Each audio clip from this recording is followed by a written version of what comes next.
What's up everybody, welcome to Money Management channel. My name is Andrei and today I'm gonna be doing an update on MMTLP and FINRA SAGA. I got the cash in the bag, stadium packed, born a rock star in this life, gonna live it up on. And in today's video I will show you the latest updates on litigation of Jae Yoon Park and on the litigation of Richard Hoffman.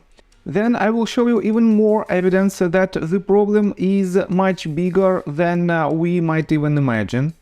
And before we dive deep into all of this news, please hit the like button, subscribe to my channel, share this video with your friends and family, and drop me a line in the comment section. This is the only way how we can unite and how we can solve this problem together. Because without this, we will be separated and we will not have the total power of the community. That is why please hit the like button. So let's start with the Hands of Steel Twitter account. This is the Twitter account of Jae Yoon Park, and he filed a latest lawsuit on April 17th against E-Trade and FINRA. And let me quote you his latest tweet. MMTLP, working hard on the weekend to prepare for the incoming fight that E-Trade and FINRA attorneys will bring to my lawsuit. Lots of legal research and citations and preparing arguments just like back in my old law school days. I actually enjoy litigation and writing. And yes, we have to see an update from his lawsuit, because right now the Richard Hoffman's lawsuit pretty much failed. And let me show you this thread that was made on Reddit website, reddit.com, and let me quote it for you. Richard Hoffman lawsuits dismissed. Fidelity's petition to compel arbitration is granted, and its motion to dismiss is denied as moot. The court stays the action as it pertains to Fidelity. If a plaintiff intends to pursue his claims against Fidelity in arbitration, he must commence the arbitration proceeding within 30 days. The parties shall file a joint status report within 120 days of this order, and a further report every 120 days thereafter. Each report must state on the cover page the date the next report is due. Additionally, the parties must notify the court within 7 days of the conclusion of arbitration proceedings. FINRA and DTCC's motions to dismiss are granted, and plaintiff's motion for leave to amend is denied. Plaintiff's claims against FINRA and DTCC are dismissed with prejudice and without leave to amend. The court finds no just reason for delay in entry of a final judgment pertaining to FINRA and DTCC and directs the clerk to enter a partial judgment accordingly. Plaintiff's motion for expedited discovery is denied. The court directs the clerk to remove the case from the court's active caseload until further application by the parties or order of this court. So, case terminated. And I have to say that it is not the best news, definitely, but Richard Hoffman will not surrender. And he told it multiple times on his Twitter account and on his video. And let me show you what he wrote just recently. On his Twitter account you can find this thread, and Warlini asked him 8 hours ago. FINRA and DTCC's motions to dismiss are granted, and plaintiff's motion for leave to amend is denied. Plaintiff's claims against FINRA and DTCC are dismissed with prejudice and without leave to amend. Is this all bad news? What's the next course of action, Richard?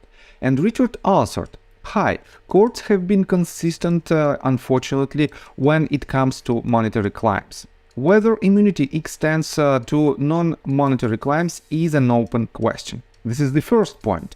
Still, in my opinion, broker-dealers are the best monetary target." And he also added, "and broker-dealers have no such immunity." So this means definitely he told in his video that he will start the arbitration with Fidelity. But on top of that, these two statements, whether immunity extends to non-monetary claims is an open question. And he also mentioned about it in his latest video. By the way, I highly recommend you to follow his Twitter account and subscribe to his YouTube channel, Not Legal Advice, KNOT. because there you can find a lot of useful information, not only for MMTLP community, but in general, for better understanding the some tricky parts of litigations. And this statement that he wrote just 8 hours ago means that probably he will start another case in order to sue broker-dealers. And if it is not non-monetary claim, as far as I understand, this means this lawsuit will not be forced to be in arbitrage. And this means probably we can force broker-dealers to give us some resolution of our case, and this means through broker-dealers we can make more pressure on authorities that probably will be forced to solve this problem. And in my opinion, it might be the case. And if you think that it might be useful for the community, please drop me a line and tell me your opinion on this case. So let's continue.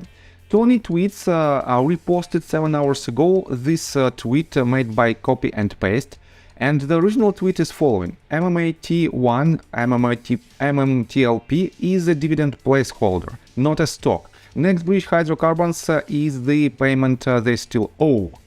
Short sellers must pay out dividends according to US and international laws. This includes selling counterfeits. There is no exception to this. They owe us a dividend payment and must pay. And right after this tweet was retweeted by Tony, he made a video. It is quite short video, as you can see, it was published just 4 hours ago. And it's titled MMTLP shorts are in default for over 150 days.